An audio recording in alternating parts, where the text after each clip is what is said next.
Welcome to the very first episode of Forks and Corks with André, where I'm going to teach you how to cook some really great recipes for you who don't know how to cook. Today we're going to be making some jambalaya. It's a recipe from Emeril Lagasse, the BAM guy. And we've also got some great wine to pair with it as well. I have my friend Christina Roman from Rosewood Winery, and let's go through what it is we're going to be doing today. So the great thing about jambalaya is it's one of those meals that covers the three essential food groups. We've got land, sea, and air. Your chicken, your shrimp, and your sausage. Some nice veggies there to make it a little bit healthier. As well. We got some grains with some brown rice here and a little bit of spice and seasoning to put it together, some garlic and some bay leaves.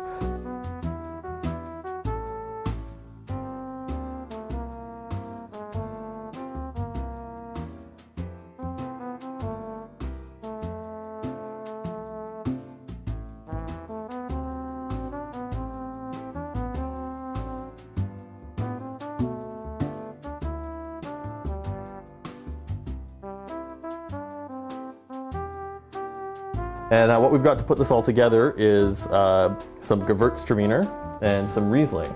So we've got a Gewürztraminer from Riverview. Can you spell that? Gewürztraminer.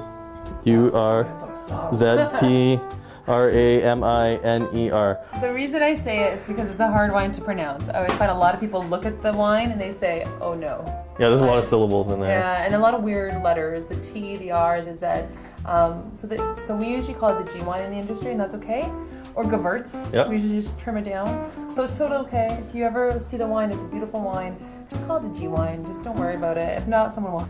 And the reason why I brought Gewürz to the table is that it pairs really well with food that has a little bit of spice. So here we've got a Louisiana-style Cajun-type cooking, but it also goes really well with your Asian cooking, like your Sichuan cuisine, sushi, anything with ginger in it. Flavors on this will taste a little bit like rose water. You get some very, very tropical fruits like lychee. You'll usually find it with a little bit of sweetness to it, but it's not usually overpowering.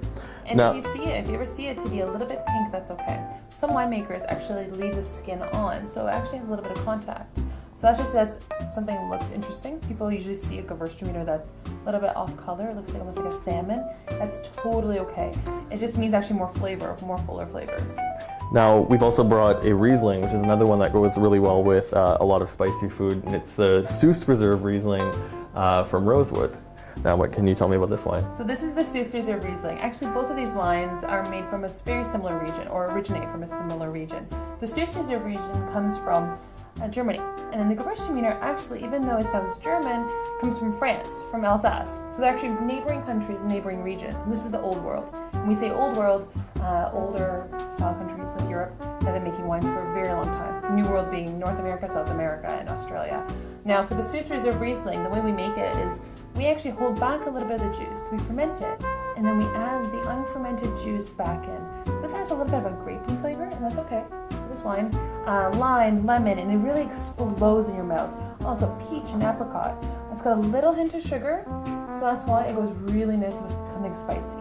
And it's not just the spice here. We've got the Campbell's broth and the Clubhouse pre-made seasoning, the Worcestershire. So we got some salt here, and that sweet and salt go really well together. Yeah, they go beautifully together. Actually, Gewürztraminer is actually known as a spicy one. The name, that's what it refers to. So it goes super well with this. And the reason the Seuss Reserve goes really well, again, because a little hint of sweetness goes really nicely with a dish like jambalaya. Now I know we've got a lot of ingredients on the table and it can look a little bit overwhelming, but I assure you this recipe is quite simple, and we'll show you how this all goes together. Let's cook. Let's go. All right, so before we get cooking, we're going to be putting a tablespoon of the Cajun seasoning into a metal bowl here. Don't worry about having a perfect teaspoon, but you don't want to use too much either. And if you don't have a measuring, one of the measuring things, just take a spoon, kind of try to make it even. You can do it that way as well. Not everyone has those measuring things. Now we're going to put the shrimp, the chicken, right into the bowl. And try to get the fat off the chicken. You noticed actually you've done a great job of cleaning it out. You can have it a little bit, but the fat's the best part. Just a little bit. We just got to mix this up because you want to get this coated as much as possible because the flavors are going to get sucked right into the chicken and the shrimp here. Now, one interesting thing, if you do Google this recipe and you find Emerald's recipe online, is it calls for bigger shrimp chopped into pieces. I prefer to use smaller shrimp so you can leave them whole. They just look better in the bowl when you get around to serving this particular recipe. So next up, we're going to heat up a little bit of oil in our big cooking pot. EVOO? Extra virgin olive oil. That's what it means. EVOO, extra virgin olive oil. It's pretty standard right now in grocery stores, don't you say? Yes. And how much are you putting in there? Should be about 2 tablespoons. Okay. Kind of eyeballing it. But if you're going to be using a measuring spoon, 2 tablespoons is what the recipe calls for. Or just making sure that almost the layer is almost covered. You can see just a little bit. Eventually it'll soothe on out. You can help it along. Just a nice light coating on the base. And boy, we're preheating it at what temperature? Medium, I'm cooking it medium? on medium, but Okay. my stove cooks a little bit hot. Now this is something, if you're cooking for the first time, and I know for some of you this is going to be your first time cooking, you're better off to start with the heat too low than too hot, because you can always turn it up to cook things a little bit quicker. If you start too hot and stuff burns to the bottom of the pan, you're screwed. Yeah, you can't go back. You can go up, but you can go down.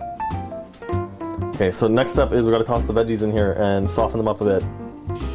So we're going to put in some garlic, some tomatoes,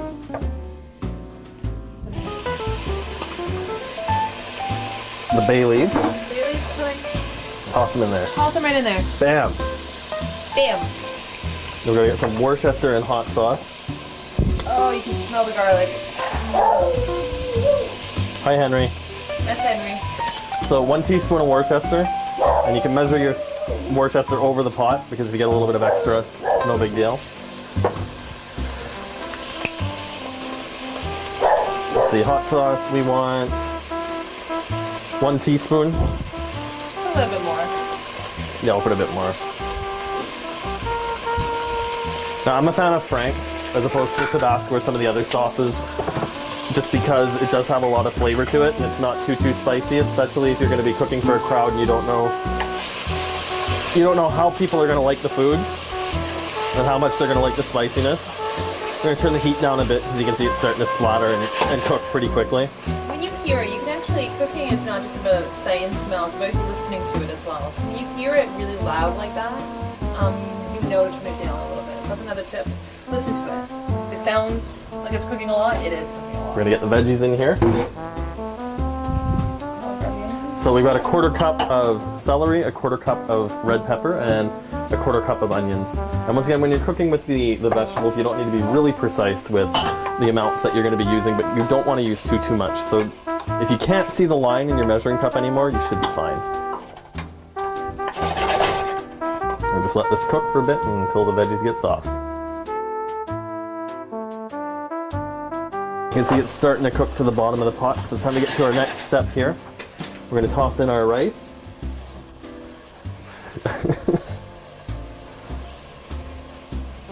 So this rice is not pre-cooked.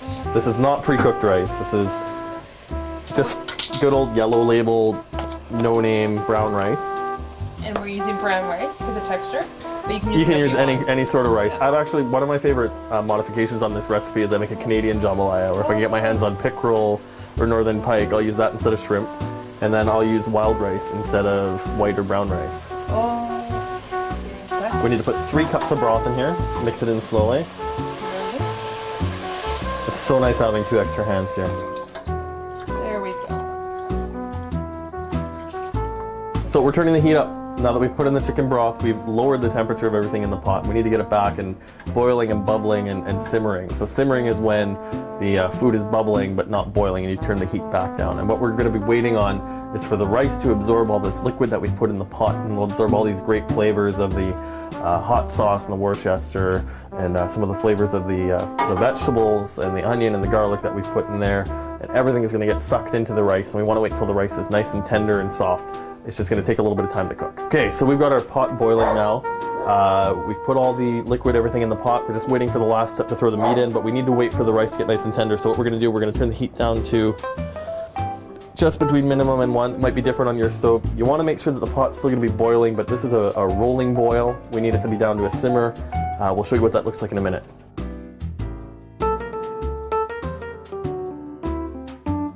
And And the only tricky part with this recipe is you need to keep an eye on how much broth is in it, because every rice is a little bit different. So we're gonna add a little bit more broth to the recipe, just to make it a little bit like a soupy texture, and it's gonna cook down a little bit more before we add our meat to it. So now we're getting to the final steps of our jambalaya. If you take a look here, you can see almost all the liquid's been absorbed, but the rice is nice and fluffy and plumped up there. So what we're gonna do, we're gonna take some of our sausage. This is andouille sausage. It's not spicy, it's hard to get your hands on. So if you can't find andouille sausage, you'll wanna go with a mild sausage, or I would actually suggest using smokies. Because the purpose of this sausage isn't to add spice to the recipe, it's to add a little bit of a smoky flavor. So we're gonna mix that in there. Then we're gonna take our shrimp and our chicken that's now been marinating. I'll mix this. Let's dump this right in there. Let's get those last couple shrimp. There we go. And a couple more. Good question. Why is the shrimp like a dark gray? Or like a pink? That's just how the shrimp come. Oh, okay. There you go. Go ahead. So now we just need to mix this, and what we're gonna do, we're just gonna let it cook. And when the chicken and the shrimp are no longer transparent, look nice and cooked, we'll be ready to serve this.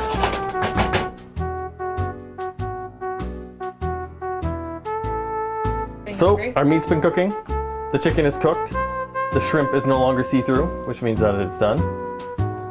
We're ready to serve our jambalaya. Here we have our jambalaya, we have our wine, we have our finished product.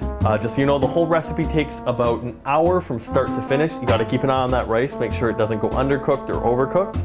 We got our wine, bon appetit.